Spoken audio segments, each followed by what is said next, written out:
Eu quero dar boas-vindas a todos que nos prestigiam na noite de hoje. Para nós é uma grande alegria, é um grande prazer ter vocês aqui, principalmente dois palestrantes de peso que nos acompanham na noite de hoje. E para nós, da BMS, é um grande prazer e um grande orgulho, mais um webinar e contando com a participação de todos vocês. A gente vai ter uma sequência de duas palestras, de 15 minutos cada uma. A princípio, sem interrupções, mas vocês podem já mandando as perguntas que forem surgindo pelo site, pelo nosso chat, melhor dizendo, do bate-papo. E assim que acabarem se concluírem essas palestras, a gente, então, vai abrir para as discussões e para as perguntas que vocês forem tendo ao longo das exposições. Eu queria só deixar claro, né, que hoje o dia foi um dia extremamente turbulento aí, em termos de clima, né? A conexão, então, está um pouquinho ruim, vocês podem ter tido dificuldade de entrar, e nós também sentimos aqui essa dificuldade no momento do teste. Então, é comum que isso possa ocorrer, então vocês entram e saiam na medida em que a conexão ficar ruim ou que a imagem congelar ou travar. Isso porque, então, as chuvas ocorreram na região sudeste, isso fez com que, então, a nossa conexão ficasse um pouco instável. Eu tenho o prazer, então, de convidar o doutor Gustavo Moreira, que é doutor em ciências pela Unifesp, especialista em pediatria e medicina do sono, médico e pesquisador do Instituto do Sono, que hoje vai falar para a gente sobre os distúrbios respiratórios do sono na criança em tempos de pandemia. Então, por favor, Gustavo, muito obrigado pela sua presença. A palavra é sua. Gostaria de agradecer, né, ao todo o grupo aí da Associação Brasileira de Medicina do Sono. Eu acho que esse é um empenho grande a gente divulgar as coisas, né? E acho que hoje é a parte da pediatria, né? Então, eu vou falar um pouquinho para vocês dos distúrbios respiratórios do sono.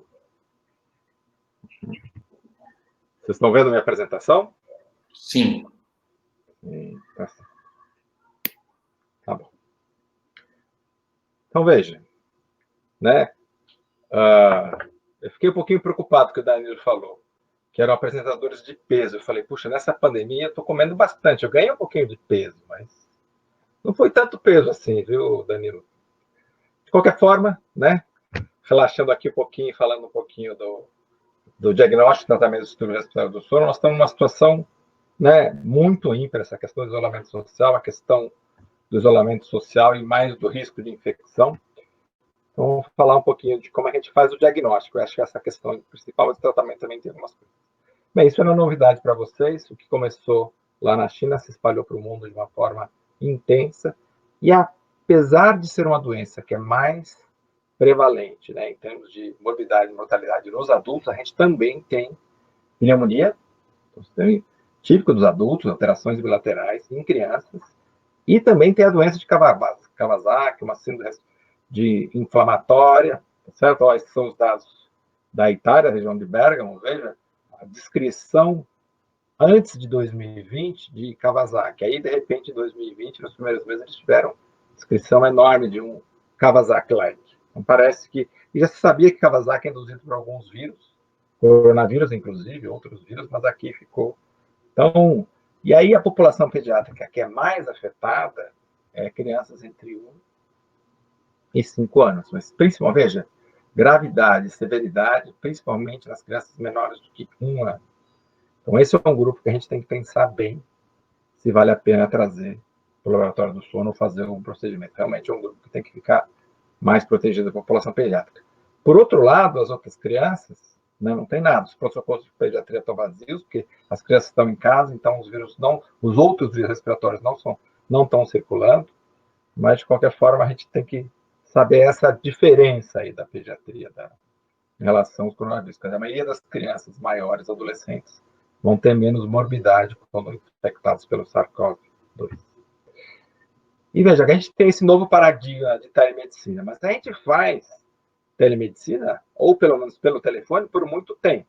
E aí, à medida que foi tendo o progresso os telefones celulares, depois do smartphone, a gente realmente, os aplicativos ajudaram muito, e não só em imagem, mas em vídeos e falas. E veja, no fevereiro do ano passado, o CFM já queria fazer uma resolução para fazer telemedicina, mas como houve muitas contribuições, eles revogaram, mas aí, com o início da pandemia, o Ministério da Saúde instalou, e aí meio na marra a gente entrou com a telemedicina. E acho que hoje a gente vai falar de telemedicina, já foi falado, mas a gente sabe que tem bastante ruído nessa comunicação. E a comunicação, o ruído não é só porque a internet não está boa. O ruído pode ser porque parte da comunicação é a comunicação não verbal. Não, eu, como pediatra, vejo que às vezes o comportamento dos pais, um franzir de testa, o jeito que a criança se comporta é muito importante na amnésia, nem sempre numa telinha a gente consegue observar esse tipo de situação. Mas pelo menos uma anamnese, uma teleconsulta, você consegue fazer uma história clínica. E aí, na apneia do sono, você tem que pensar nos sintomas diurnos e os sintomas noturnos. Certo? Se for suspeita de hipoventilação, é mais dispneia, cefaleia matinal, fadiga. Para crianças com apneia do sono, é alteração de comportamento, nem tanto sonolência, alteração de comportamento, com hiperatividade, falta de atenção, e os sintomas noturnos clássicos, de ronco habitual frequente, certo? E aí a gente, na avaliação clínica, o exame físico, a gente praticamente não vai ter. Sei lá, se o paciente passou alguns meses no pediatra, você até tem peso e estatura, recente, mas não vai ter muita medida. O tipo facial eu consigo olhar claramente, mas não consigo fazer a inspeção do nariz, nem da boca, isso fica muito inadequado. Então, às vezes, você tem que usar a história clínica associada a uma medida objetiva. E, realmente, para o diagnóstico, você precisa dessas coisas. A variável clínica e a variável respiratória. O padrão 1 é a polissonografia no laboratório, e a gente tem outras coisas que já foram feitas, mas o que tem mais avanço hoje em dia é sobre a oximetria e a parte cardiorrespiratória. Então, os primeiros estudos que avaliaram a operação do quadro clínico com a polissonografia viu que o valor preditivo positivo era muito baixo, era 65%. É quase a mesma coisa que jogar moedinha para cima. Quer dizer, não era muito bom. Tá certo? E aí avançou-se em termos de fazer ferramentas para fazer diagnóstico dos distúrbios do sono na criança. Tem mais de 175 ferramentas diferentes. Traduzidos para o português, essas são as principais. As 3 primeiras aqui são ver mais sonolência, outros ver hábitos do sono, mas para ver distúrbio respiratório do sono, realmente o melhor é esse Pediatric Sleep Questionnaire, desenvolvido pelo Ronald Chervin, lá de Michigan, certo? A escala do distúrbio do sono do Oliveira Bruni, da Itália, ele é mais amplo, com vários distúrbios do sono, ele não é tão específico para doenças respiratórias. Tá bom? E o que é esse PSQ, o Pediatric Sleep Questionnaire? Ele é bom que pega um grande grupo de crianças de 2 a 18 anos. Inicialmente foi 40 perguntas, mas viu que 22 perguntas eram realmente aquelas que diferenciaram. E aquelas que perguntavam sobre ronco, respiração, sonolência e comportamento. Então, no grupo de crianças, nessa faixa etária, que tinha um fenótipo normal, sem outras síndromes genéticas ou comorbidades, ele tinha uma sensibilidade de 0,78 e sensibilidade de 0,72. Não é ótimo, mas uma sensibilidade moderada já te ajuda. Já te ajuda a saber, pelo menos na clínica do dia a dia do consultório, diferenciar aquele paciente que realmente merece uma investigação. E aí a gente tem essa quadro do tipo de medidas objetivas para avaliar o sono. Tipo de estudo do sono, indo de 1 a 4. E a gente vê que quanto mais dentro do laboratório, maior o risco de transmissão. Claro, na tipo 1, que é a polissonografia tradicional no laboratório, além de eu ter que se deslocar para um lugar diferente, vai ter um funcionário lá 1 hora em cima da pessoa, colocando todas as coisas no caderno. No tipo 2, faz em casa. Funcionário, o técnico de polissonografia pode ir até na residência e montar na residência do indivíduo, mas ainda tem esse período de contato de 2 pessoas. Então, o tipo 3 e o tipo 4 acabam sendo, em termos de segurança, os melhores. O tipo 3 é especialmente usado em adultos, tá certo? Já há bastante tempo para os indivíduos que têm um valor preditivo alto de ter apneia obstrutiva do sono. E o tipo 4, existe uma tendência de talvez em algum momento. Agora, como é que é isso na pediatria? Certo? Se a gente for ver os tipos de dispositivos na polissonografia pediátrica, a saturação de oxigênio associada a alguma coisa são aqueles que têm mais acurácia em fazer diagnóstico. Então, é saturação mais Cannon, saturação mais termisto, saturação mais medida de esforço. Quanto mais coisa se acrescenta, melhor né, a acurácia aí. Mas, lembrando da indicação da polissonografia domiciliar, agora eu vou falar o que foi falado para adultos, para depois a gente fazer um paralelo com crianças.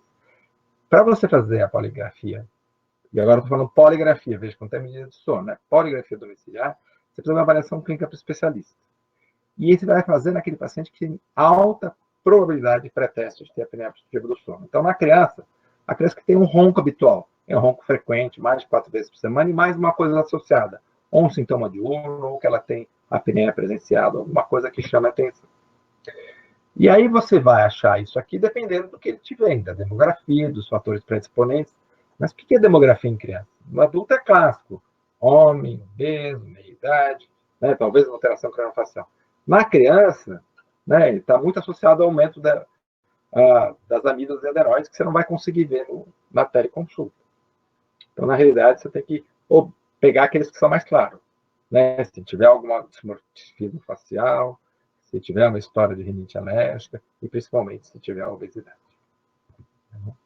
Lembrando que a gente não recomenda a poligrafia domiciliar nas comorbidades, em outras doenças do sono, em triagem de pacientes assintomáticos. E nessa mesma relação que a academia colocou, a Academia de Medicina do Sono colocou, nas populações não estudadas, não adequadas. Então, eles colocaram idade menor que 18 anos, apneia leve e os idosos. Então, veja. Qual é o problema da poligrafia domiciliar na criança? É que você teria que fazer estudo para cada grupo. Os que têm hipertrofia dermatocilar, os que têm uma formação craniofacial, os obesos, doença neuromuscular, síndrome genética, prematuros, porque cada um deve ter um comportamento diferente. Não dá para, né, imaginar que a mesma coisa vai caber para cada um deles. Outro aspecto é que é difícil da criança tolerar os eletrodos. A gente tem feito em pesquisa polissonografia do tipo 3, e é muito comum as crianças arrancarem no meio da noite. Né? A gente só começou a diminuir as perdas quando se fez que a mãe se comprometesse a acordar no meio da noite, ter certeza que está tudo no local, ensinar direitinho como é que faz. Em geral, o nosso modelo é a criança vem no laboratório, a gente monta tudo, põe no pacotinho e depois manda. Hoje em dia, com essa coisa de fazer a distância, que você mandar o pacotinho para o correio ou um portador na casa da pessoa, fica mais difícil deles realmente ajeitar e acertar como os adultos conseguem, independente do nível social. E a poligrafia domiciliar não tem CO2 isolado, que é uma coisa padrão para o diagnóstico da apneia do sono. Agora, se tem essas desvantagens, por outro lado, né, a apneia do sono tem, né, problemas negativos importantes para o crescimento e desenvolvimento da criança. Então, fazer um diagnóstico de tratamento rápido é importante. Então, não dá para a gente esperar todo o período de isolamento social para não intervir naqueles casos que sejam moderados a graves. Então, o que a gente tem de estudos do sono domiciliar em criança? Tem esse tipo 2, clássico, que é o grupo da Tucassa, do Arizona, tem 5 estudos. E eu já vou falar para vocês que o grande problema desses estudos é que nenhum deles acha um nível de corte adequado para o índice de eventos respiratórios, ou índice de eventos respiratórios obstrutivos, ou índice de apneia hipovolemia, seja lá como eles se chamam. Então, o próprio estudo do caso fez estudos mostrando com IH de 1, de 2, de 3, de 4, com a hipopneia sendo 3%, 4% de saturação, mas um dos estudos que eles avaliaram a parte cognitiva, eles usaram um nível de corte com IH de 5 por hora. Então, já tem uma evidência de que, né, IH mais 5 por hora num tipo 2, talvez seja uma coisa importante. Tá certo?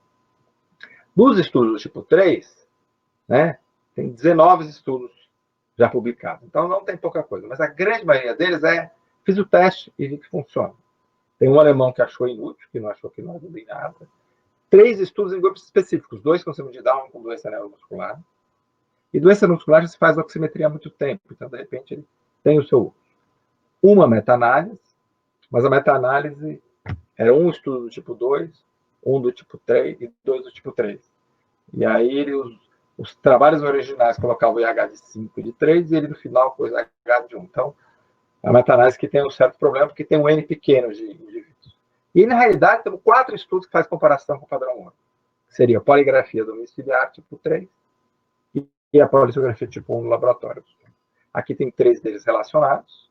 Faixa etária, você vê que é o N variável, não muita gente, mas 3 a 6, 8 a 12, 3 a 14. E ó, observem os valores de sensibilidade, que não está ruim, e de especificidade. Esse aqui tinha um N pequeno, deu mais especificidade. Mas veja, ó, o nível de corte não é 1 ou 2 por hora. Né? 2. O índice da apneia, hipopneia obstrutiva maior que 2 por hora, seria o que na polissomografia seria considerado normal. Veja que esses valores são maiores. O que tem mais consistência aqui é esse estudo da Alonso Álvares, que é o grupo espanhol. Já tem mais 3 estudos publicados com grupos diferentes de indivíduos. E eles acharam, e os que têm uma sensibilidade e especificidade mais adequada é quando usaram o índice de eventos respiratórios obstrutivos acima de 3 por hora. Veja que em nenhum momento eu falei o índice de apneia e hipopneia, porque na criança a gente tem que excluir os eventos centrais. Então, conta só as apneias obstrutivas, apneias mistas e as hipopneias obstrutivas para fazer o diagnóstico. Tá certo? O que mais a gente poderia utilizar? Podíamos utilizar a oximetria noturna. Certo? Quando tem uma imagem dessa com muita desaturação, que sobe e desce, fica claro que é a apneia do sono. Mas lembrar que na criança, dependendo do tamanho dela, o probe vai ser um tamanho diferente. Né? Tudo vai ser dificultoso. Certo? Então, né, pode ser que não seja adequado. Tá certo? E aí, quando a gente olha a pornografia, veja o A e o B aqui. Esse está claro que está normal e esse B está claro que tem apneia do sono, mas tem uns níveis que são um pouquinho mais diferentes. Então, esse estudo do grupo do Canadá mostrou que quando vinha positivo, o indivíduo que tinha uma história de apneia, que o valor pré-teste em torno de 60%, na hora que vinha positivo, né, ficava 97% de chance de ter apneia do sono. Já se viesse negativo, e foi 57% dessa amostra, que eram mais ou menos 250 indivíduos, né, dava inconclusivo, ele não afastava. Então, na realidade, você teria que fazer um segundo exame. Né? Então, se vier positivo, ele é bom, não é um exame novo. E aí, o que a literatura mostra depois desse estudo do Robert Roulette, que é esse primeiro? Que é mais ou menos isso aí. A especificidade é boa, mas a sensibilidade não tanto.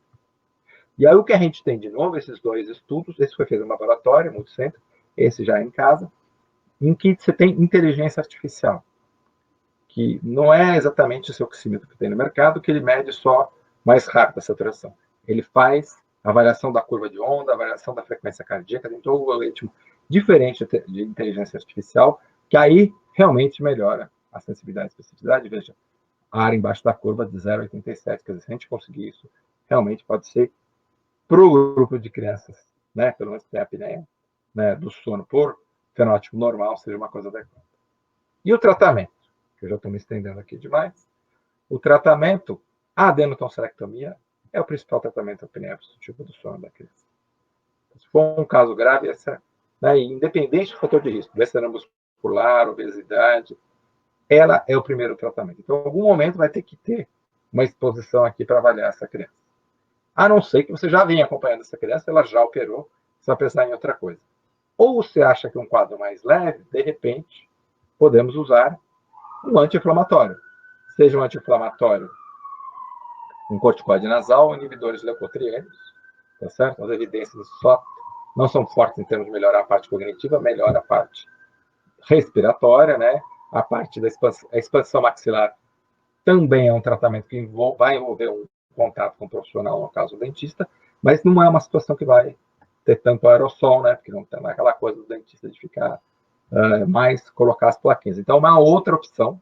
Não são todas as crianças que são elegíveis para expansão maxilar.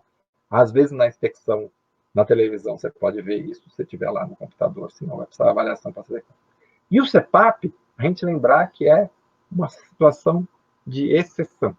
Quer dizer, em geral, você faz todas as outras coisas e depois faz o CPAP. Porque o CPAP, a longo prazo, pode dar problema na criança. Certo?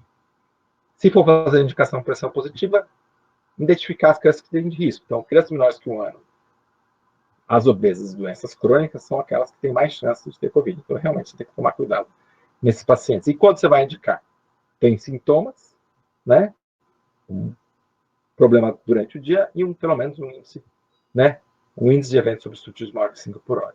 Se for uma doença de hipoventilação, se eu não tiver a medida de CO2, eu posso usar mais de 5 minutos de saturação abaixo de 90%.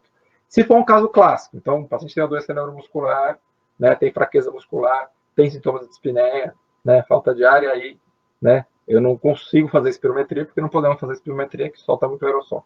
Aí fazer, né, uma oximetria noturna vai ajudar. Se ele fizer saturação noturna, já podemos iniciar o tratamento. Certo? Lembrando que, se for usar o CPAP, a gente não faz titulação domiciliar. Isso não é recomendado em crianças, não faz titulação no laboratório, porque não é recomendado nessa situação de pandemia. Então, nós vamos ter que escolher uma pressão, e hoje, com os dispositivos de adesão, a gente pode acertar e ver. Então, lembrando que a gente tem que, hoje em dia, ter filtros, né? Máscara não ventilada para proteção do paciente. E se o paciente tiver um CPAP antigo, a gente tira uma foto do orímetro e aí você pode fazer o cálculo da adesão. Se for um equipamento mais novo, aí tem todo um modem, uma conexão com Wi-Fi, em que você pode ver as coisas, o próprio paciente pode ver a adesão dele, isso ajuda a melhorar a situação e a gente vai ter o dia a dia. Pode ter o dia a dia e pode mudar a pressão no decorrer do tempo. Então, isso realmente melhorou demais o nosso tratamento com pressão positiva, mas, como eu falei, isso vai ser exceção na criança. O principal é saber aquela criança que você vai precisar mandar para o otorrinolaringologista para saber o que fazer para avaliar. Muito obrigado.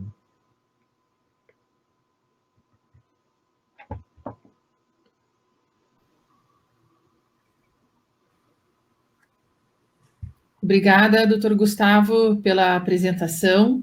Eu tenho o prazer agora de apresentar para vocês a aula da doutora Letícia Azevedo Soster. A Letícia é uma referência hoje para todos nós, tanto no diagnóstico como no tratamento dos distúrbios do sono na criança.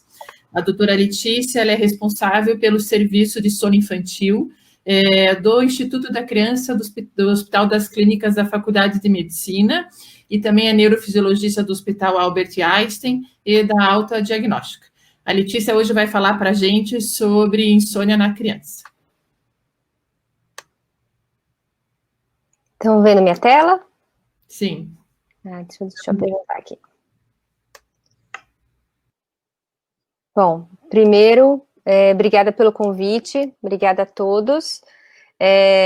Acho que eu concordo com o Gustavo, quando ele falou que palestrante de peso, realmente ganhando peso, sim, nessa pandemia, e eu vou aproveitar para falar para vocês, aproveitar a oportunidade, agradecendo mais uma vez o convite, para falar um pouquinho da nossa atuação à distância.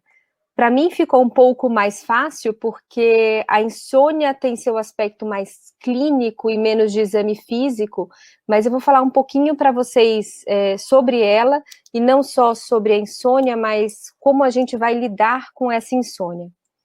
Bom, antes de mais nada, eu agradeço também que o Gustavo já começou fazendo a introdução dessa parte sobre os impactos que a pandemia está tendo como um todo, mas eu queria mostrar para vocês algumas questões epidemiológicas, por que a gente prestar atenção nesta parte do sono da criança. Então, de 20% a 30% das crianças em idade escolar têm alguma questão de sono, e 30% da população infantil tem dificuldades com o sono.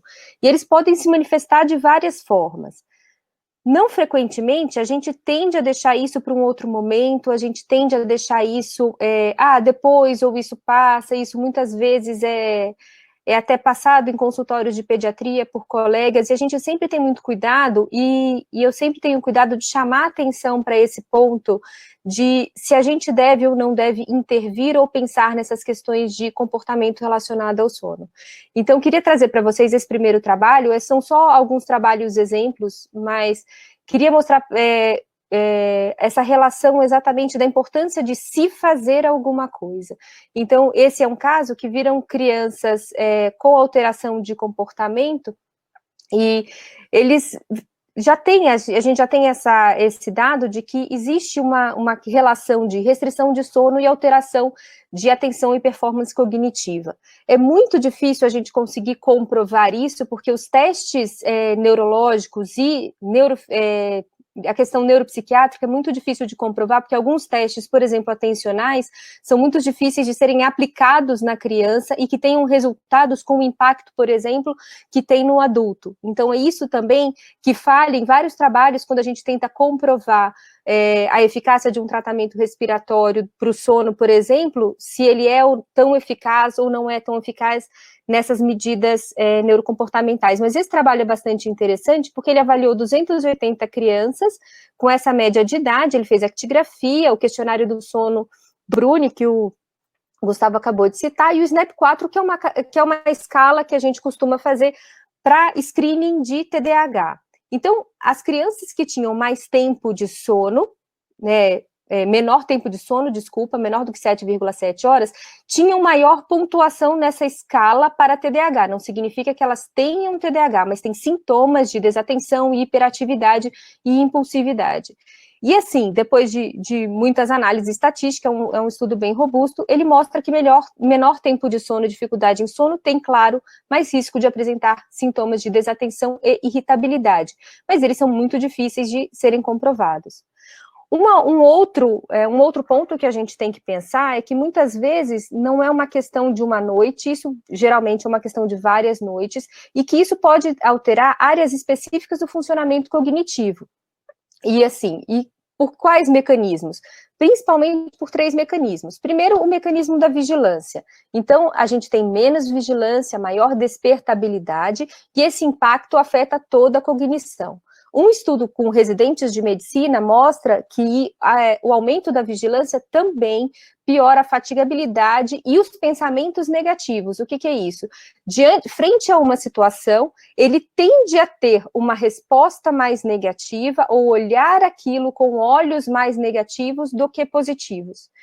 A outra esfera que pode estar acometida de alguma forma relacionada à restrição de sono é que a gente já sabe que tem menor atividade no córtex pré-frontal, tá? E maior resposta da amígdala a estímulos emocionais, mostrando uma menor conectividade da amígdala com o córtex pré-frontal. E principalmente é o controle da atenção. Né? Então, por exemplo, se a criança tem que fazer uma tarefa monótona, se ela tem que fazer uma leitura, se ela tem que ficar sentada, isso daí vai ser mais afetado. E assim, um outro trabalho, só para mostrar um pouquinho da importância da gente pensar sobre isso, essa também é uma revisão bibliográfica interessante, que quantidade e qualidade de sono inadequadas levam a quadro de desatenção, pode levar à sonolência excessiva diurna, mas não é o que a gente vê tão comumente na criança, mas principalmente a alterações comportamentais. E continuando no impacto, a gente não está no impacto só na criança. Eu gosto muito de frisar o impacto na criança exatamente para a gente não minimizar a questão do sono na infância, da redução do tempo de sono e seja insônia ou não, dificuldade de dormir ou de se manter dormindo. Mas não é só nela, é nos pais, e os pais estão tendo muita queixa, pelo menos a gente tem visto bastante no consultório isso, e não tem nenhum trabalho mais recente, tão robusto que mostre exatamente para as crianças. A gente vê para os pais, então, os pais que têm filhos menores do que 3 anos de idade estão tendo mais impacto, e também aqueles, como a gente já sabe, mais expostos a informações, né, informações relacionadas ao Covid-19. Então, esse impacto não é só na criança, é no pai, é na mãe, é em todos da casa, na produtividade, e esse isolamento social está fazendo com que as crianças percam, sim, vários sincronizadores ambientais. E só para situar quem não está habituado, isso aqui é o hipnograma de uma criança lá do nosso laboratório de 3 meses de vida, quando a gente tem essa ciclagem de sono, REM não REM, que vai acontecendo e se alternando ao longo da noite inteira, né? Isso quem trabalha com sono sabe. Mas onde é que está o nosso ponto quando a gente começa a falar de insônia? O ponto quando a gente fala de insônia está nesse processo do adormecer.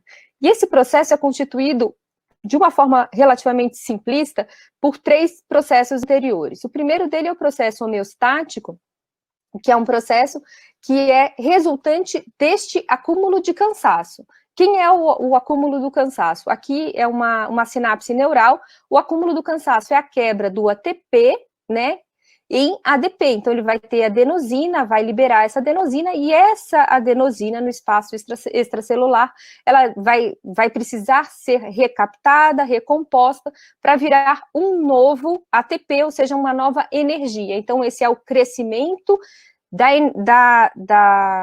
do cansaço ao longo do dia, então é o processo homeostático, e que a gente vai vendo que ele vai se acumulando, principalmente quando a gente está privado de sono, e assim que a gente começa a dormir, ele vai caindo em várias áreas do cérebro, o nível de adenosina vai caindo, mostrando que eu preciso desse acúmulo de cansaço como um dos processos para adormecer e também me manter dormindo.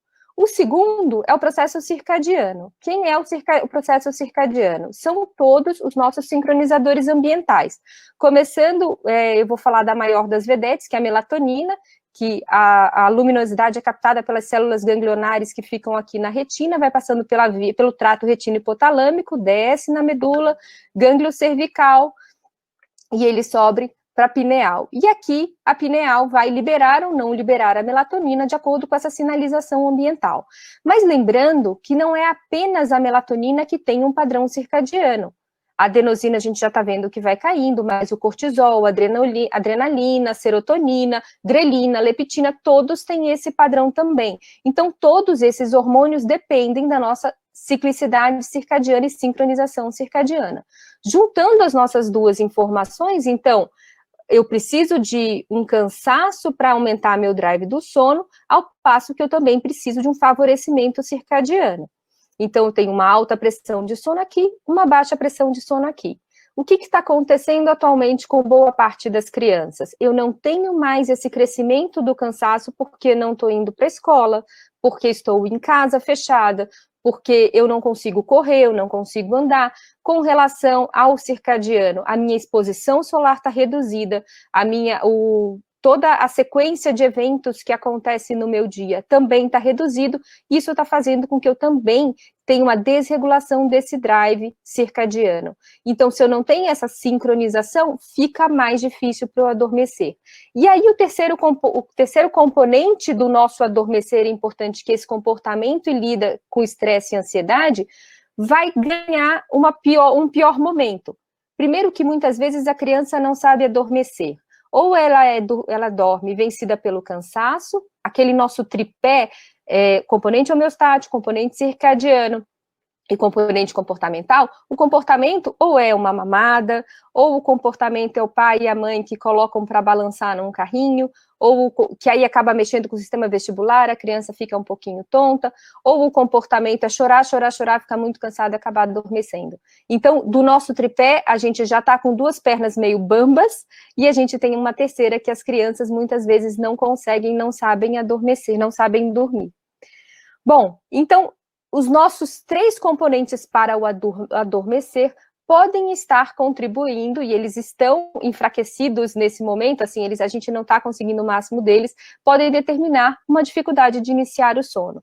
Mas a definição de insônia é dificuldade para iniciar ou manter o sono, considerado um problema pelo cuidador, isso aqui é muito importante, é aqui que existem muitos embates com relação à insônia, às vezes quando a gente fala insônia, vem alguém da família, o avô, a avó fala, não, mas ele não é insônia, isso não é insônia, mas isso tem que ser considerado um problema pelo cuidador, portanto, 3 noites por semana, por mais de 3 meses, e geralmente o problema está nessa interação, nessa questão comportamental. Ela pode ser tipo associação do início do sono, de falta de limites, ou tipo combinado, a gente já vai falar sobre eles. Existe um outro ponto que eu gosto sempre de enfatizar, que são as causas orgânicas. Elas não necessariamente são associadas agora a esse momento de isolamento social que nós estamos passando, mas elas estão aí, a gente não pode esquecer. E alguns transtornos do sono transitórios, e esses daí a gente deixa de lado. No começo da pandemia, a gente poderia até, do isolamento social, a gente poderia até pensar um pouquinho, mas esse transitório se tornou um pouco mais prolongado. E tem uma outra condição, que é essa insônia por tempo excessivo de cama, que é a insônia onde a criança é colocada para dormir mais tempo do que ela tem de necessidade de sono, e, portanto, ela não vai dormir, né? Seja no começo, no meio ou no final do período principal de sono noturno. A etiologia vai ter comportamentos intrafamiliares, fatores culturais, ambientais, biológicos, circadianos e o grau de desenvolvimento neurológico. E a gente não pode esquecer que esse gráfico não é de criança, é um gráfico de adulto, mas ele nos ajuda a entender uma parte importante dessa questão orgânica relacionada à insônia. Então, é um gráfico de adultos que fala dos fatores perpetuantes, precipitantes e predisponentes da insônia, e esse aqui é o sarrafo a partir daqui eu tenho um quadro clínico. E muitas vezes, nos quadros de insônia subaguda, alguns fatores precipitadores são questões orgânicas, que sobre ele se colocou uma questão comportamental que ficou como perpetuador, e lá na frente, quando ele vai aparecer com a gente, que a insônia cronificou, a gente tem o fator perpetuador comportamental e o orgânico muitas vezes está resolvido, né? Então a gente sempre tem que lembrar disso, e uma forma que eu queria, é sempre uma provocação que a gente coloca em aulas, é a gente raciocinar e tentar delinear bem a insônia. E nesse ponto, a telemedicina não nos prejudicou, o teleatendimento não nos prejudicou, porque a gente consegue fazer essa primeira conversa de uma forma muito fácil. A gente não vai ter, como o Gustavo falou, aquela visão da família, da dinâmica da família, do que está acontecendo, quem dos pais é mais permissivo ou menos permissivo, por que está acontecendo, porque muitas vezes a gente capta essa dinâmica no consultório. Isso, infelizmente, a gente não consegue. Mas a gente consegue delinear melhor, analisar melhor o quadro da insônia. Se são por despertares noturnos, ou se tem uma agitação no início do sono, ou uma dificuldade no início do sono com múltiplos despertares. Lembrando uma ressalva, que a gente não pode esquecer, que quem está falando para a gente não é o paciente, é uma questão de comportamento que está sendo dita por um interlocutor. Esse interlocutor pode ter uma opinião, que é o pai, a mãe pode ter outra opinião, o avô e a avó que estão juntos e cuidam geralmente tem outra opinião, e a babá que está junto pode ter outra opinião também. Ou o irmão mais velho que está junto pode ter outra opinião. Mas então a gente sempre tem que tentar traçar essa linha de uma forma mais clínica possível. Se é uma dessas situações, a gente sempre tem que colocar um pouquinho de holofote sobre o fato de ser uma insônia, de ter ou não ter parassonia, cefaleia, ou de se tratar de alguma questão de transtorno de humor. Se tem muita agitação noturna, isso eu já vi acontecer várias vezes, pode ser uma SPI, e é por isso que eu chamei a atenção pelo fato de ser um interlocutor, porque muitas vezes a criança não queixa a dor na perna, ou a sensação de incômodo, aquela sensação que leva ela a ficar agitada.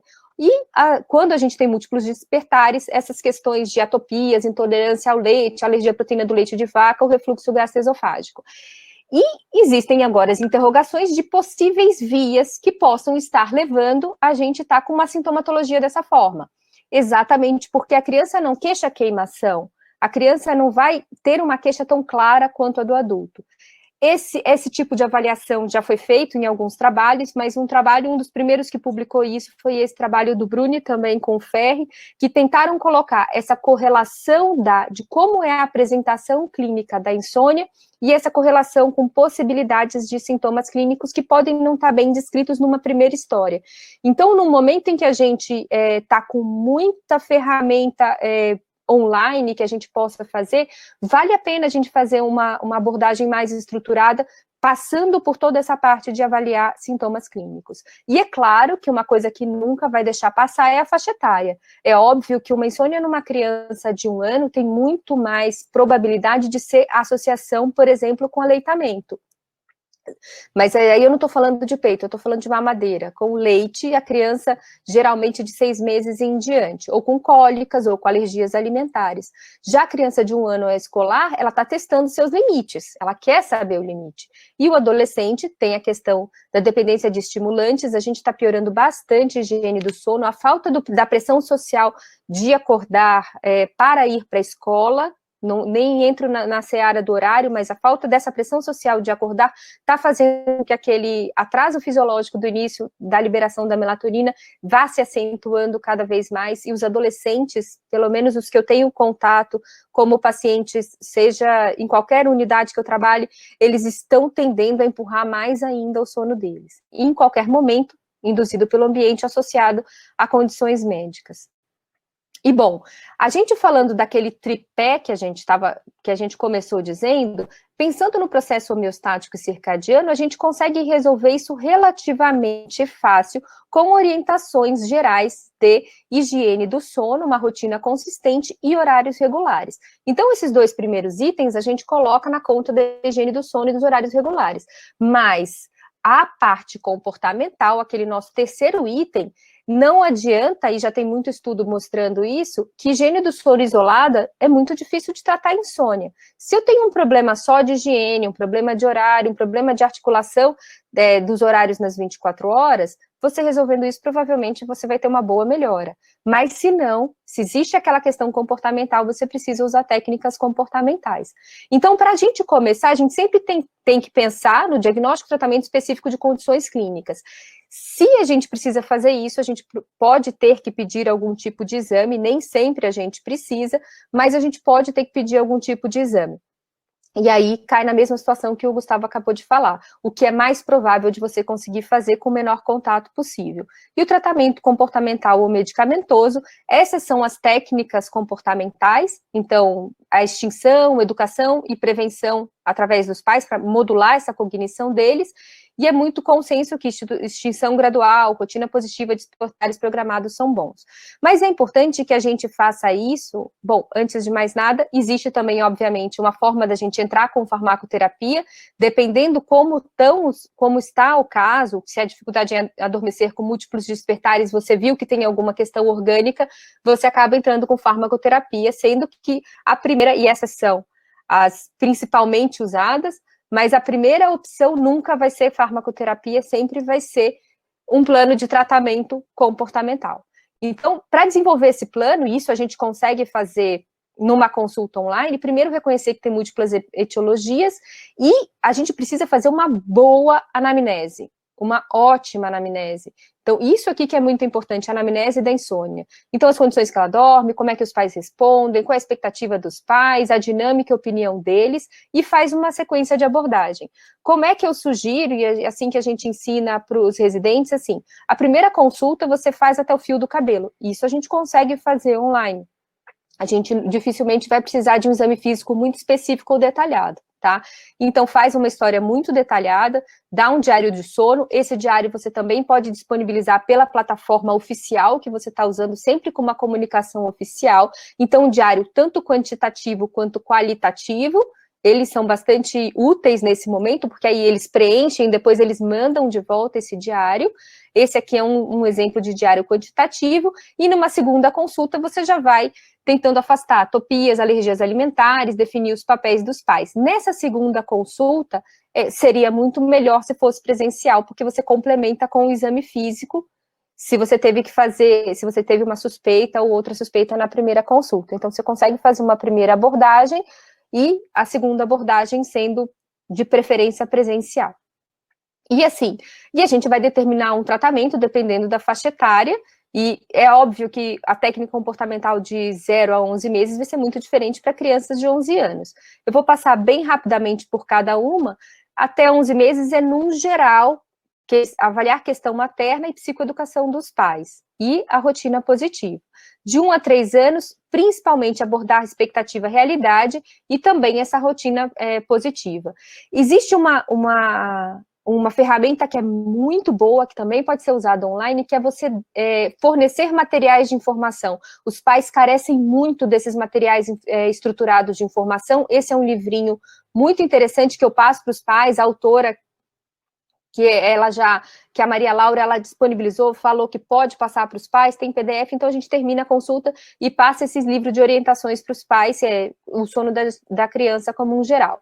De 4 a 6 anos, a questão comportamental começa a ficar um pouquinho mais elaborada, então a gente precisa de uma rotina descrita para a criança, a gente continua mandando orientações, mas a gente coloca, às vezes, alguma técnica de relaxamento, se for o caso, e uma técnica comportamental importante. Esse livro da Renata é muito bom, porque ele é uma terapia que trata várias áreas, acaba tratando a questão comportamental de uma forma bastante estruturada.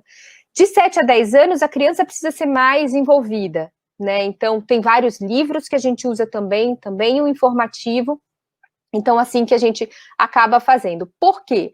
Não adianta, por exemplo, eu colocar essa criança, eu vou colocar uma criança menorzinha, por exemplo, olha, você vai fazer extinção com ela. Extinção não vai dar certo, porque ela anda.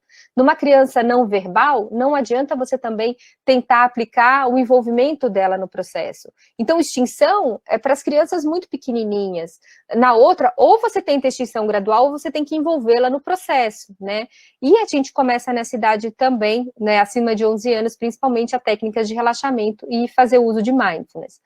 tudo isso pode ser feito online, desde aquela primeira avaliação médica, clínica, esteja bem estruturada e você esteja certo que você não tenha um outro problema junto. Mas é claro que existe uma interface muito grande com a ação de psicólogos com relação à terapia cognitivo-comportamental muito estruturada, e eles já haviam visto isso de forma a tentar colocar uma terapia não só online, não só à distância, mas também que aumentasse bastante o escopo, assim, a quantidade de pessoas que eles pegam. Então, alguma coisa de autopromoção, que a pessoa pegasse um instrumento. Então, existe isso também para criança, ainda não tem nenhum trabalho tão populacional, tão grande, tão robusto, mas tem muitos trabalhos falando dos pais se auto-aplicarem e aplicarem na criança. Esse é um dos trabalhos que mostra um protocolo da pessoa se auto-aplicar, então ele é instrumentalizado e se auto-aplica. E esse aqui é um outro também de TCC interessante, mas que ele mostra que tem uma eficácia leve a moderada de autoterapia para insônias de curto prazo, ou seja, é muito difícil na situação atual, por exemplo, a gente tentar aplicar uma autoterapia, a pessoa vai numa insônia de curto prazo, porque a pessoa vai precisar de um pouco mais de assistência do que isso. E assim, o que eu queria deixar para levar para casa é que pode ter muitas etiologias, tem que investigar, e nessa investigação, fatalmente, a gente vai precisar de um outro contato, afinal, a gente tem que afastar fatores orgânicos que estão obscuros, estão não queixados ali, muitas vezes, associar essas etiologias com cada faixa etária de criança que a gente tem, estruturar essas abordagens por faixa etária e sempre fornecendo material para os pais, material de diários, materiais de escalas, materiais informativos, para que eles tenham essa informação por uma fonte confiável, que foi a pessoa com quem ele confiou. E uma outra coisa também é fazer esse ajuste da expectativa dos pais e com cuidadores desde a primeira consulta.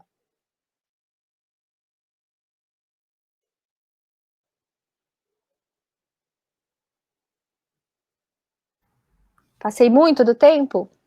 Não, foi ótimo, Letícia, foi tudo excelente, foi maravilhoso. A gente podia te ouvir muito mais ainda. Estamos com tempo, são 10 para as 8, 9 para as 8, temos tempos para as perguntas agora. Você gostaria de começar, Danilo? Acho que, Danilo, não estou te ouvindo, eu não sei se os colegas estão ouvindo do Danilo. Agora sim. Bom, então, queria parabenizar as palestras excelentes e muito claras. Então, queria agradecer vocês dois, que realmente foi muito... queria orientar as pessoas que estão aí nos acompanhando, que mandem perguntas. Bom, eu queria começar, então, fazendo uma pergunta para você, Gustavo.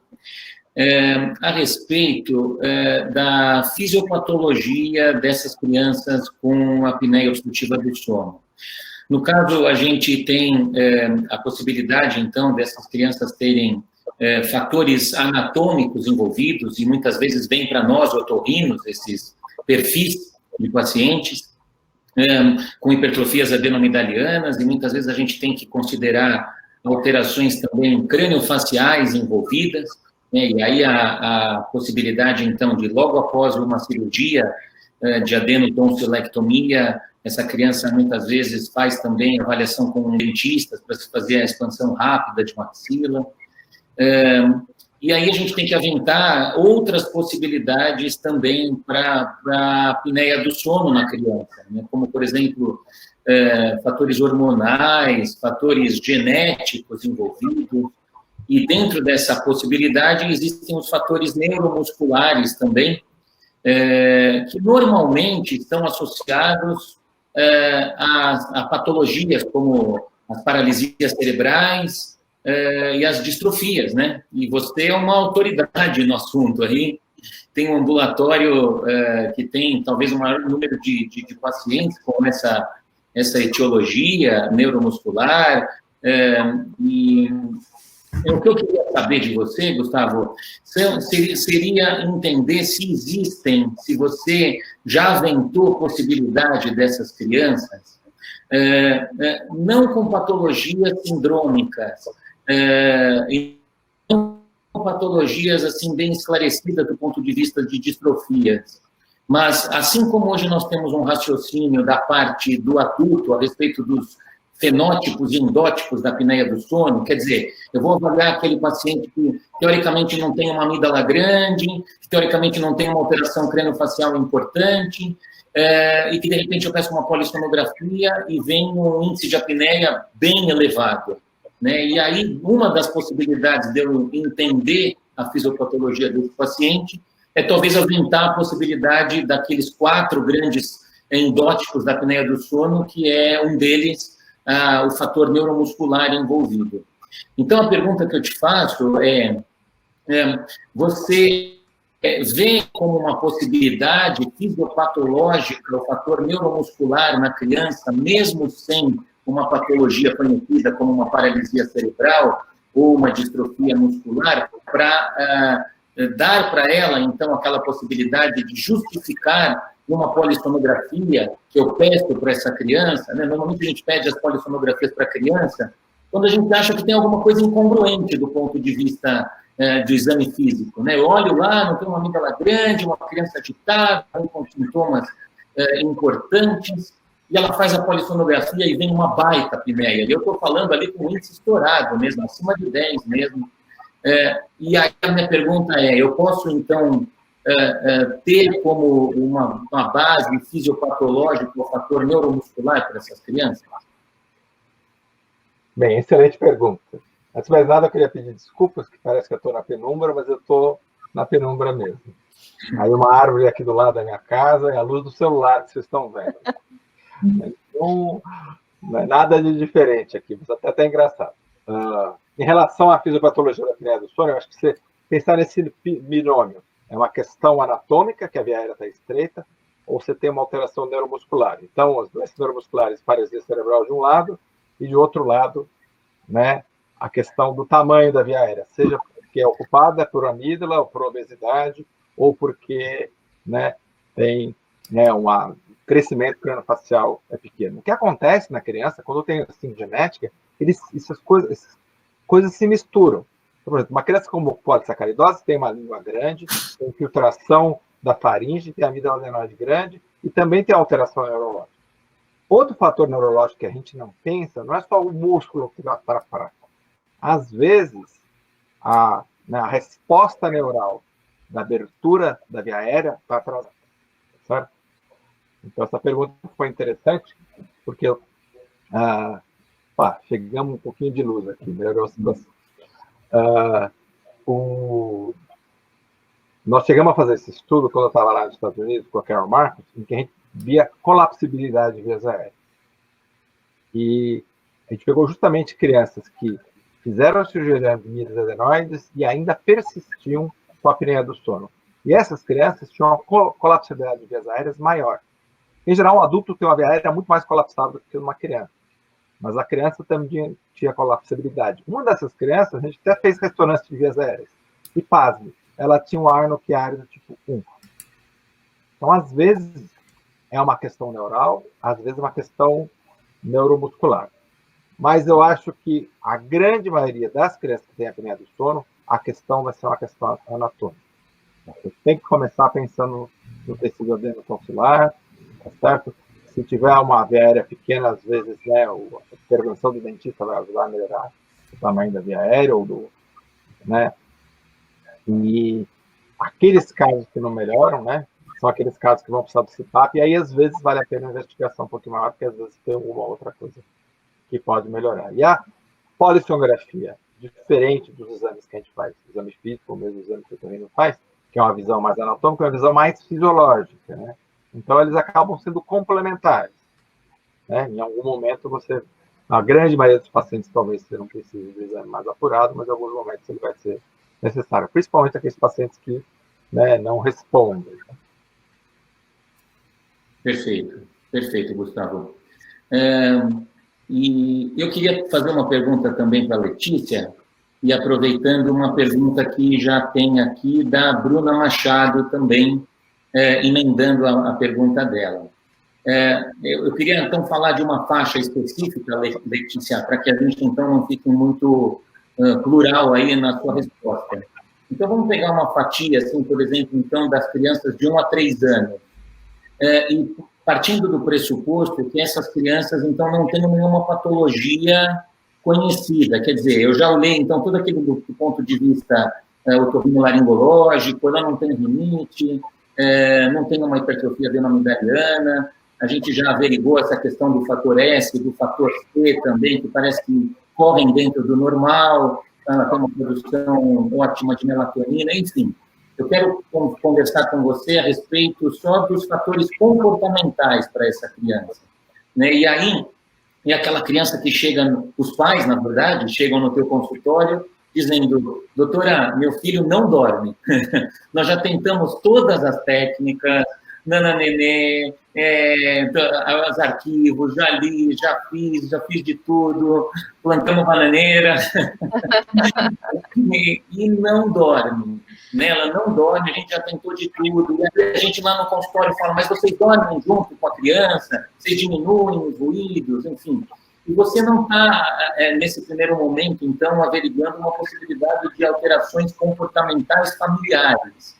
Né? Eles estão dizendo, a gente está fazendo tudo certo, são pais esclarecidos, que procuram entender assim, o perfil da criança, e eles vêm dizendo, olha, não dorme. E não é infrequente, muitas vezes, eles chegarem no nosso consultório já tomando, infelizmente, a melatonina, né? Por conta própria. Eu vi que você não mencionou na tua aula o uso da melatonina, né? E muitas vezes ele já vem tomando por conta própria, enfim, alguém pediu para tomar.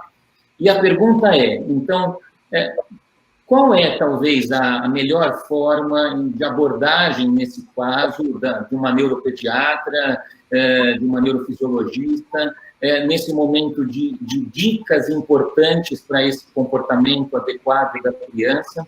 E qual é o timing que te leva a pedir uma polissonografia para essa criança? Então, a minha pergunta é assim, sempre você pede polissonografia nesse caso, ou você primeiro tenta fazer a terapias comportamentais, e qual é o time também para a utilização dos remédios?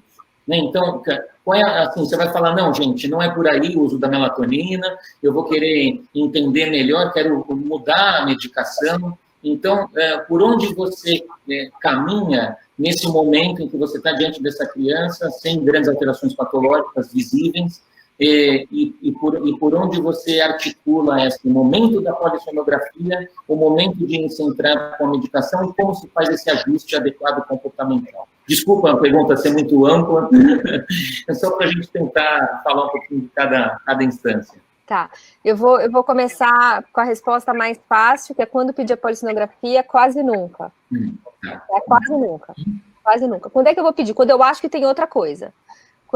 Quando tem múltiplos despertares que não se resolveram, quando tem um comportamento anormal no início do sono, que eu me lembre que aquilo ali pode parecer alguma coisa diferente, ou quando tem um transtorno motor durante a noite, uma postura tônica, alguma coisa assim, no máximo. Dificilmente eu vou pedir polissonografia.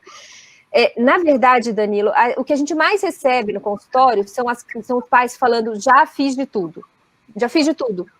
Só que aí eles já fizeram de tudo, e aí é uma coisa que esse momento não permite muito, mas tá o pai e a mãe. A criança, sem querer estar brincando com um brinquedinho no consultório, bate a cabeça, olhando, ai meu Deus, eu caí! Aí você já viu, entende? Ali você já fechou, que eles já fizeram de tudo, mas eles não suportam ver a criança numa situação que eles não controlam. E aí é a questão. Geralmente, tudo isso que a gente falou, alguma coisa vai se encaixar em algum momento. Às vezes a gente não pega na primeira consulta, vai pegar na segunda, na terceira, mas a gente pega esse ponto. E aí é que está essa interação dos pais, os pais não conseguirem, e aí vou manter na faixa etária que você pediu, mais ou menos de 1 a 3 anos. Eu vou tentar deixar aqui.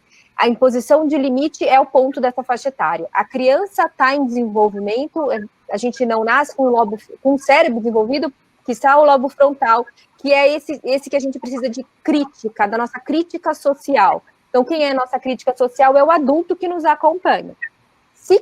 Se eu vou para a cama e eu digo, não quero, filho, você tem que ir. Ele fala de novo, não quero. Ah, tá bom, filho, só hoje. Só hoje ele está se habituando, a gente está criando uma habituação.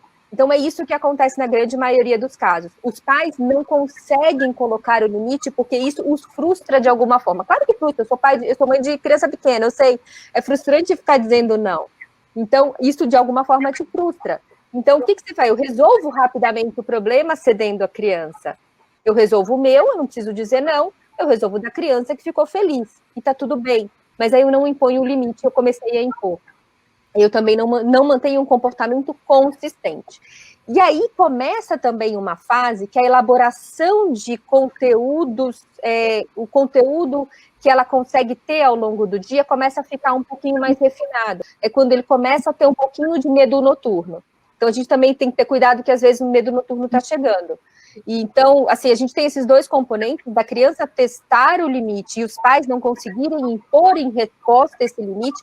Isso não é uma coisa do período noturno, é uma coisa das 24 horas. Os pais não impõem limite nas 24 horas. Mas não é aquela criança que birra no supermercado. É aquela criança que você consegue dar algum, mas dali para frente não vai. E aí ela não entende até onde ela pode e ela vai querer descobrir, ela está descobrindo o mundo. Então ela vai descobrir até onde eu posso ir. Será que se eu chorar, meu pai vem? Então deixa eu chorar. Ah, não, eu nem preciso chorar, eu posso só resmungar e ele vem. Então, geralmente é aí que tá. Mesmo que eles digam, já fiz tudo, e de fato fizeram, de fato tentaram, então sofrendo naquela hora, mas você vai pegar alguma coisa dessa relação de imposição de limite, nessa faixa etária principalmente, né? Se tiver mais elaboração do medo noturno, você precisa trabalhar o medo noturno. E aí eu vi até que tem uma pergunta sobre isso. Como é que você faz? Você fica lá e tudo, você precisa acolher o medo da criança. O medo não é irreal, é um medo real. Isso ali é uma manifestação de uma ansiedade.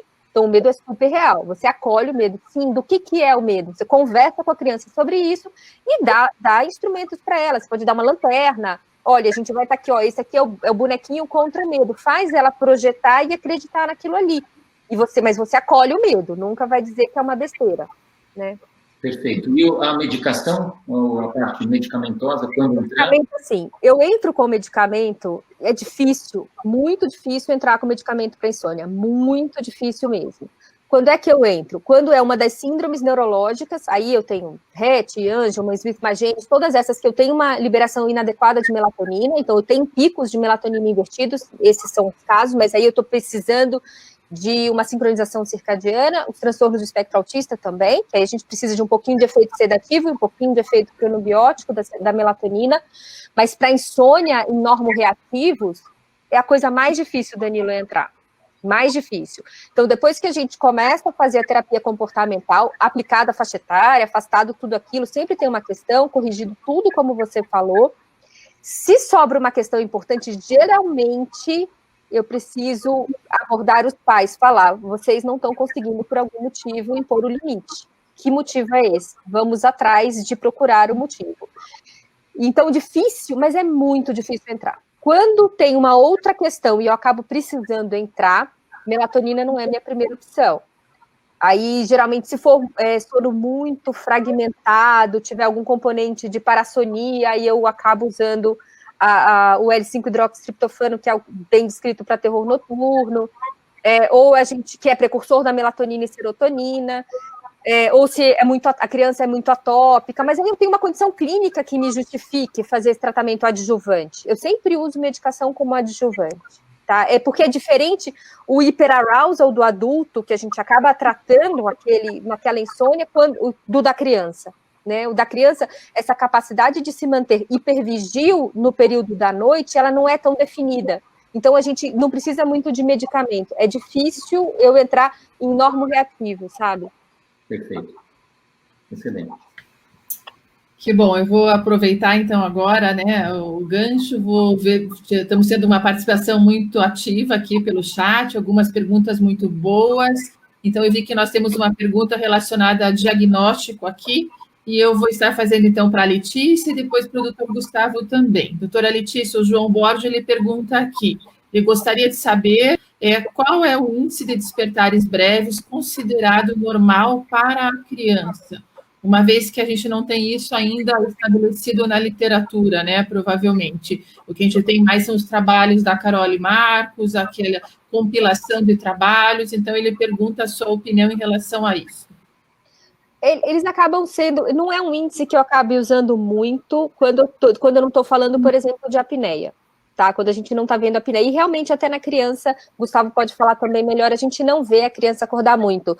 A atividade cerebral da criança, ela é mais lenta em propósito por conta disso também, então essa resposta vai ser mais alentecida, se a gente pensasse como um potencial evocado, ele vai ter menos chance de despertar e vai fazer um despertar até morfologicamente um pouquinho diferente.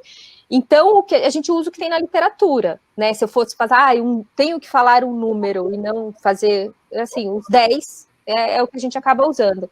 Mas ele não acaba sendo muito importante para a gente, a não ser em casos muito extremos, exatamente porque ele não se altera muito na polissonografia da criança. Não é um fator tão relevante, então, né? Não é. Até os despertares mais prolongados sejam mais importantes do que, na realidade, esse microdespertar eletrofisiológico, né? Isso. Gustavo, uma pergunta para você, então, em relação ao diagnóstico da poligrafia, né, da polissonografia tipo 3, o que você acha no futuro? Porque nós estamos nos acostumando com essa nova forma de poder estar avaliando os nossos pacientes em casa e hoje admitindo mais o uso da polissonografia tipo 3 na nossa rotina, né, que já está reconhecida pela Associação Americana de Distúrbios do Sono. E o que você acha? Eu vejo uma aplicação talvez muito boa, até pela dificuldade que às vezes a gente tem de trazer uma criança após um tratamento, por exemplo, esquelético, uma cirurgia de adenoamígdala. Você tem uma criança com distúrbio obstrutivo do sono, que fez um tratamento cirúrgico que precisa de uma reavaliação. Então, não seria uma boa oportunidade? O que você acha no futuro da gente ter esse instrumento da poligrafia tipo 3 para avaliar um pós-tratamento de uma criança com distúrbio respiratório? Isso já foi feito, já tem 2 estudos que fizeram isso, fizeram polissonografia e compararam pré e pós-intervenção. A grande coisa que eu acho que eu quis expor para todo mundo é que a gente ainda tem estudos pequenos, com amostras pequenas, com critérios diferentes para apneia do sono, e com sucessos variados. Um é 30% de perda, outro é 9% de perda.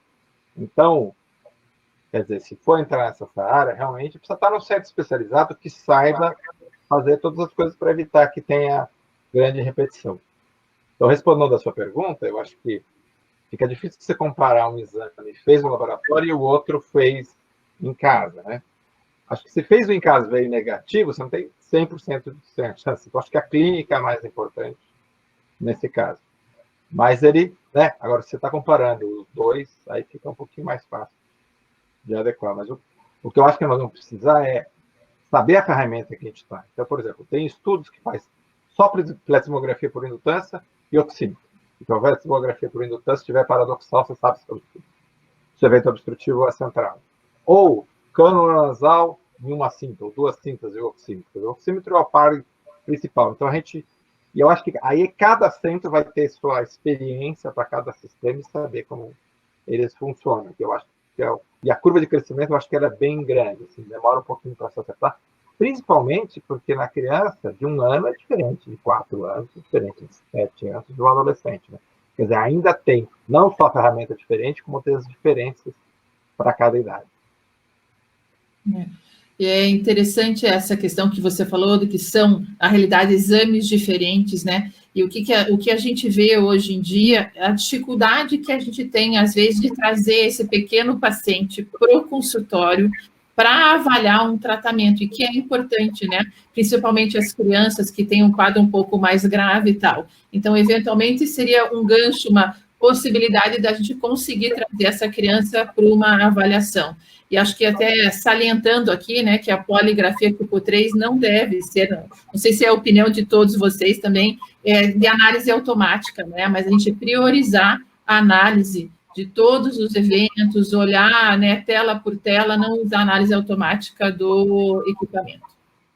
Você falou isso, nós estamos fazendo uma tese agora, de uma pós-graduanda, e assim, para você validar todos os eventos, foi um trabalho hercúleo, porque a criança se mexe muito. Depois que ela se mexe, ela faz uma apneia central. E aquela apneia central, a saturação vai de 98 para 94. É uma saturação, mas aqui não tem significado clínico.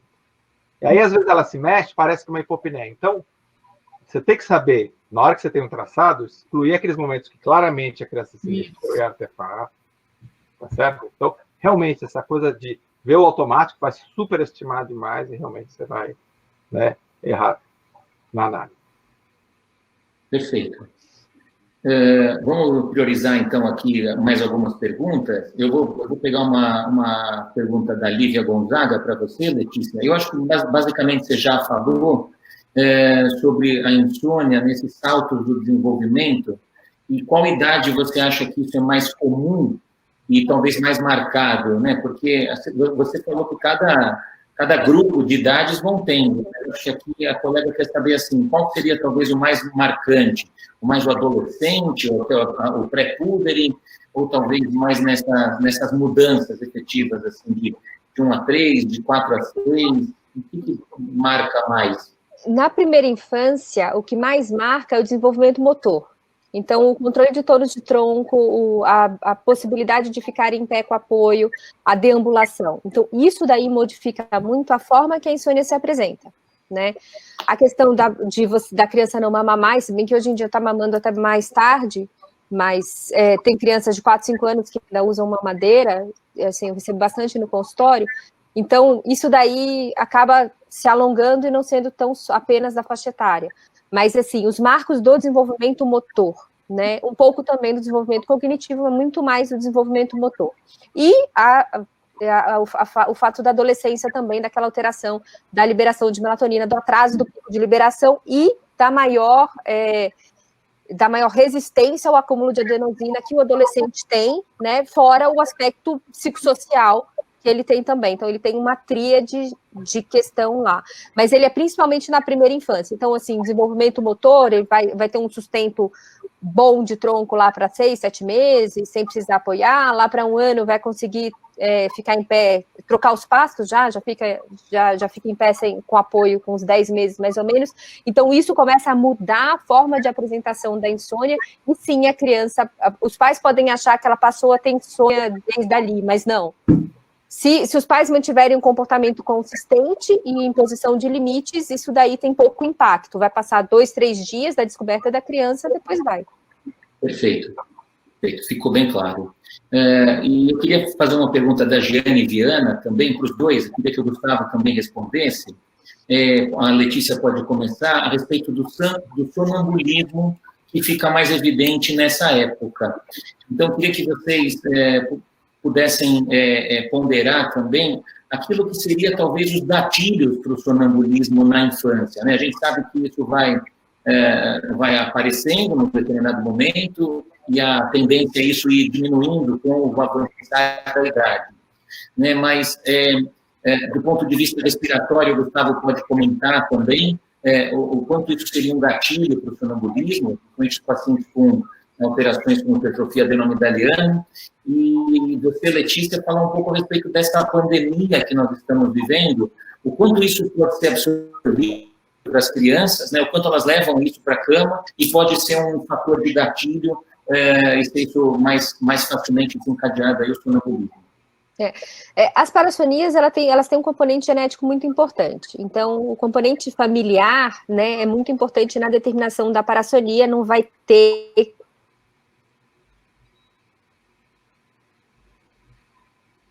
Acho que perdemos a conexão com a doutora Letícia um pouco, né? Eu vou passar para o Gustavo, então, Danilo. A Letícia voltou. Isso. Você estava falando do componente genético, Letícia. Acho que ainda não. Está travando um pouco. Passamos para o Gustavo até a doutora Letícia voltar? Isso. A questão do sonambulismo, né? Pode ser. As parassonias como um todo, né? Eu acho que, não sei se a pergunta era estar associado ou não, né? Quer dizer, sonambulismo é muita coisa genética. Eu tenho história na família de alguém ter despertar confusional, sonambulismo, e a grande maioria das vezes é uma questão benigna, que não vai piorar, não tem alteração do desenvolvimento, Mas tem situações que aumentam. Então, estresse, uma prova, uma viagem, tá certo? Ou, né, um conflito na família, isso tende a aumentar. Ou doenças associadas, tá certo? Então, se estiver associado com o distúrbio respiratório do sono, o que acontece? Como você desperta muito a cada apneia, aquilo vai predispor o indivíduo a ter mais parassonia. Então, já teve pacientes que vieram comigo com parassonia, e aí você pergunta, ronca, ronca. Aí, investigando, ele tinha uma apneia moderada, né? Fez a cirurgia e melhorou os episódios de parassonia. Tá certo? Então, às vezes, tratar a outra situação que seria associada é na criança, nos primeiros 2, 3 anos de vida, que começa a ter despertar confusional, aquela coisa que a criança acorda, senta na cama, fala umas coisas assim. Às vezes ela tem isso, e chora, chora, chora, chora, e às vezes tem isso, ela também tem o distúrbio de associação com insônia. Então, às vezes os pais conseguem diferenciar o despertar que a criança quer colo e quer afago, e que ela está acordada, e aquela que ela está diferente. Então, às vezes, nessa associação, nessa situação, pode usar uma medicação para controlar esse despertar confusional, que isso vai ajudar no tratamento, junto com o tratamento comportamental para insônia.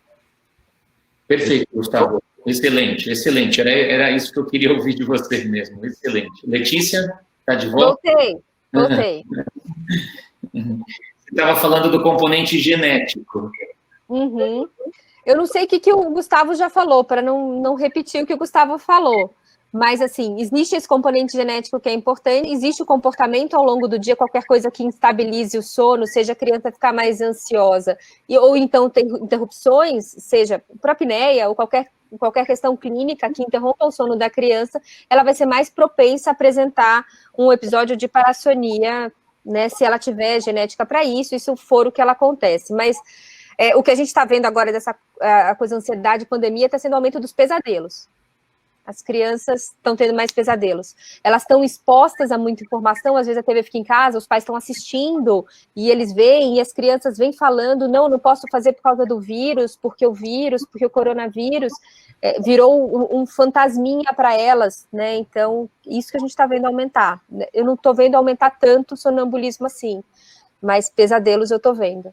Que é a outra parassonia, né? É parassonia do REM. Perfeito. Aproveitando que você falou da questão da ansiedade, a gente tem uma pergunta aqui do Sérgio Duarte, que eu vou gostar muito de ouvir a sua resposta também. Ele fala assim, existe uma idade certa para começar um trabalho de relaxamento e mindfulness quando a dificuldade do sono está relacionada à ansiedade? Olha, os trabalhos de mindfulness começam a trabalhar com crianças com resultados, assim, falando de científico, a partir de 6 anos de idade, tá? A gente tem um trabalho, até uma tese de uma aluna que ela está fazendo nas crianças oncológicas, que também tem questões de sono, que ela está fazendo mindfulness, ela aplica, ela sabe fazer mindfulness. Então, a partir de 6 anos, mais ou menos, as crianças começam a ter uma compreensão disso. O que não tem é nada ainda estruturado para insônia, relacionado diretamente ao sono. Mas, assim, a partir de 6 anos de idade, você já pode começar a colocar relaxamento. Você só tem que ter muito cuidado com essa hora de utilizar uma técnica ou escolher uma técnica, se isso não vai ser mais estressante do que relaxante. Por exemplo, tem um daqueles livros que eu citei, que é o Coelhinho que Queria Dormir, e acho que tem a Elefantinha que Queria Dormir também. Essa técnica é resultado de uma tese também, ela não é daqui, acho que é escandinava, se eu não me engano, e essa pessoa que fez a tese, ele é todo um livro aplicando técnicas de relaxamento progressivo. Todo vai aplicando técnicas de relaxamento progressivo. E você vê que tem pais que usam e se estressam mais do que conseguem relaxar. Então, a gente não tem que pensar só no momento de aplicar a técnica, mas sim se está todo mundo preparado para aplicar essa técnica. Porque não dá para a gente jogar, isso estressa mais. Uma vez eu fui falar com uma paciente que já tentou isso. Meu filho joga o livro na parede, ele fica mais estressado, ele não quer. Então, a gente tem que lembrar que não adianta ter um dia super do estresse, com todas as respostas rápidas e agressivas, e de noite querer que se relaxe, né? É uma questão de 24 horas, a gente não pode esquecer disso. Mas pode aplicar essa estruturada como do livrinho, você pode até aplicar com 4 aninhos de idade, já consegue bem. Mas o mindfulness direitinho, como a técnica, é mais ou menos a partir de 6 anos de idade que fica bem, que as crianças aceitam melhor. Ótimo. Danilo? Queria fazer uma pergunta aqui também, na verdade é um relato da Virgínia Nogueira, e ela fala depois em algum diagnóstico do tipo, provavelmente uma atividade epileptiforme. Então, queria que você comentasse um pouquinho, brevemente, Letícia. Ela diz que o filho tinha feito algumas polissonografias, e numa dessas ela passou no neurologista que tinha uma descarga elétrica do tipo, talvez, ponta-onda. E depois foi tomando um remédio e ela melhorou. Então, qual é a tua taxa assim, de procura no consultório com esses tipos de atividades epileptiformes? E talvez já aproveitando e falando um pouco sobre a agitação das crianças como um todo, né, essa linha tênue dos diagnósticos do tipo atividades epileptiformes, efetivamente, ou também algum transtorno do déficit de atenção e hiperatividade. Até a gente podia falar um pouquinho com o Gustavo sobre isso, né, porque muitos casos, às vezes, passam de forma com um diagnóstico, às vezes, sem uma definição bem clara, de um TDAH, que na verdade não é, né?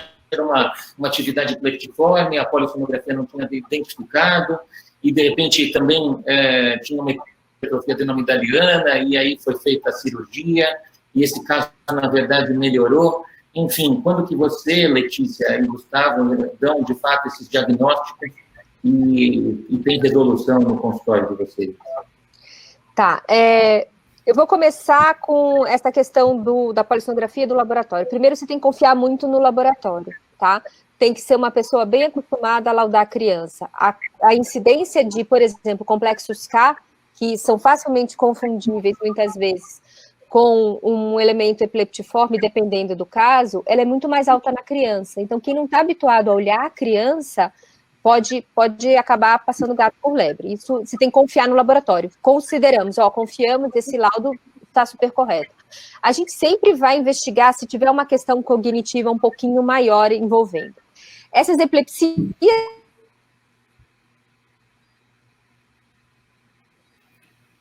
Mais uma falha, né, na doutora Letícia. Acho que logo retorna. Ok. Oi, Letícia. A minha internet já é a terceira internet. Mas a terceira banda, eu vou falar bem rapidinho para não derrubar de novo. Então, essas epilepsias que dão no sono são principalmente as que antigamente eram consideradas epilepsias benignas da infância, que são as de onda aguda de região centrotemporal, que é a região neural responsável pela articulação da fala. Então, muitas vezes, elas não dão crises, e a gente só classifica epilepsia quando você tem crise. Quando você não tem crise, não é uma epilepsia, é um paroxismo epileptiforme. O quanto esse paroxismo acontecendo de uma incidência muito alta ao longo da noite interfere na cognição da criança, existem vários trabalhos tentando provar, mas como eu falei lá atrás, que é muito difícil a gente provar essa parte cognitiva na criança pela labilidade dos testes e da resposta da criança, a gente não tem uma resolução, assim, um martelo batido sobre isso. E uma elevada incidência de paroxismos teria essa alteração cognitiva, apesar da gente, na prática clínica, ter a impressão de que sim, que tem alguma questão. Então, aí é uma outra questão, que essas são as antigas, que a gente chamava de epilepsia rolândica, que agora é ponta-onda centrotemporal. Ela tem um espectro, e ela geralmente cursa com a alteração da fala. Então, no geral, essas crianças têm questões de fala muito discretas e a gente precisa investigar quando vê isso, tá? Isso é uma questão. Muitas vezes é um achado laboratorial, você não precisa fazer nada, você tem a opção de tratar ou não tratar, e, obviamente, se você der um anticonvulsivante, vai melhorar o sono, porque ele vai ajudar a ter mais sono N3, a maioria dos anticonvulsivantes, principalmente esses que agem em canal de sódio, que é onde a gente foca para esse tipo de epilepsia. Isso é um ponto. O outro ponto é a questão TDAH versus alteração comportamental diurna. O diagnóstico de TDAH, ele pode parecer não muito preciso, mas você precisa fechar muitos critérios. Muitos casos, que é exatamente aquele primeiro trabalho que eu falei, da criança simular TDAH, porque ela é mais agitada, mais hiperativa, então ela tem alguns itens, por exemplo, do SNAP-4, que é aquele teste, mas não fecha totalmente o SNAP-4, é muito comum a gente ver em criança com transtornos do sono como um todo. e aí a gente trata e melhora, seja uma apneia, eu já peguei umas questões que eram, passou na corrida, eu acho que é um TDAH, talvez, mas é um TDAH que a professora falou, não passou num médico para ser avaliado, não fez a avaliação completa. Eu acho que a TDAH, você vê, puxa, tem uma amígdala grande, ronca, respira mal, você faz a polissonografia, tem a apneia, trata a apneia, ele melhora dessa parte comportamental, dessa impulsividade e agitação. Então, você também tem que entender muito, de forma muito criteriosa, se ele teve um diagnóstico de TDAH ou se foi uma suspeita que colocaram lá atrás, porque realmente eles simulam. E, inclusive, é protocolo na avaliação do TDAH você avaliar o sono da criança, não necessariamente com polissonografia, mas pelo menos com questionários estruturados de sono. Então, elas andam muito direto as duas questões. E muitas vezes também você acha uma questão de desatenção, é uma criança que está com paroxismo epileptiforme e a gente não viu. Né? Não viu, por algum motivo, não foi investigado. Então, muitas vezes chega ao caso assim, você vai avaliar, puxa vida, tem alguma coisa a mais aqui, e porque você viu na história que alguma coisa não pegava. Mas todas essas questões de aprendizagem, elas podem estar muito influenciadas por isso durante o sono. Perfeito. Perfeito. Gustavo? Eu queria falar um pouquinho a parte das parassonias. Os adolescentes estão em casa e estão em homeschooling. Eles ficam 6 horas no computador tendo aula. Aí, os pais estão trabalhando. Então, eles estão fazendo alguma coisa. Estão em casa. Então, o que eles vão fazer? Videogame. Ou séries. Então, eu peguei um jovem de 14 anos que simplesmente ficava, sei lá, 6 horas na escola, 5 horas no videogame e 4 horas de série. Quer dizer, ele passava, né, o período todo. Então, aí isso aumenta a fase. Então, muito videogame, muita tela. Veja, esse jovem provavelmente estaria jogando bola com a turma, estaria na escola, não teria tanta interação com ela. Então, essa é uma questão importante. Em relação no TDAH, eu acho que não tem muito a acrescentar, a doutora Letícia já falou, que realmente, né, o comportamento interativo de desatenção não significa TDAH, e ele pode ser um sinais de distúrbio respiratório do sono. Isso você tem que diferenciar. O que acontece é que a gente não tem ferramentas muito boas para o clínico no dia a dia fazer isso. Eu gosto de falar muitas pessoas, pega uma triagem, tem o Corners abreviado, que é umas 10 perguntas, aquilo pelo menos ajuda você no consultório a achar, porque quem não está acostumado a lidar com criança, por uma criança de 3 anos que mexe em tudo no consultório, você acha que ela é hiperativa. Mas aquilo é uma criança normal, tá certo? Ela se mexe muito. Achou ela normal se ela não fizer nada, ainda mais se for um menino, tá certo? Então, né, eu acho que essas coisas ajudam, pelo menos no consultório, você tentar fazer uma triagem para acertar, aí saber quando você vai precisar da ajuda do especialista. Perfeito. É isso mesmo. Dri, você quer comentar alguma coisa da tua experiência aí, da parte otorrinolaringológica também, desse diagnóstico de TDAH? Eu acho que a Letícia tocou num ponto muito importante em relação ao TDAH, que muitas crianças que recebem esse diagnóstico e que recebem tratamento farmacológico, primeiro que a gente não vê uma melhora significativa, né? Porque a criança ideal é aquela que recebe, que toma Ritalina, o que for, e que melhora. Completamente o comportamento melhora. E a gente vê muitas crianças que não melhoram e que são mantidas nessa situação por muito tempo pelos clínicos que estão acompanhando. E muitas vezes o que essas crianças têm é um distúrbio respiratório do sono.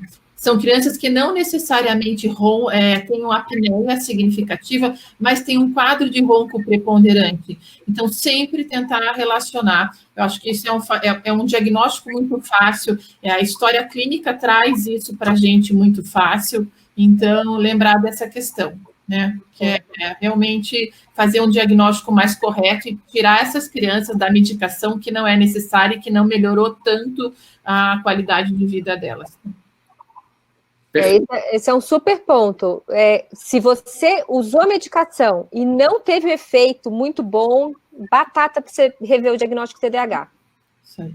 Bom, eu queria agradecer. Infelizmente, 1 hora a gente tem que encerrar. Nós já estamos com mais de 1h30 aqui de bate-papo. foi excelente, Gustavo, meu grande amigo, a Letícia, em nome da sociedade, Danilo, quero agradecer imensamente a presença de vocês, foi excelente, acho que todos nós pudemos aproveitar muito, aprendi bastante, então foi ótimo passar esse tempo com vocês, gostaria de agradecer a todos e desejar uma boa noite a todos. Obrigada. Boa noite, gente. Boa noite, boa noite. Obrigada. Obrigado. Tchau, tchau. Tchau, tchau.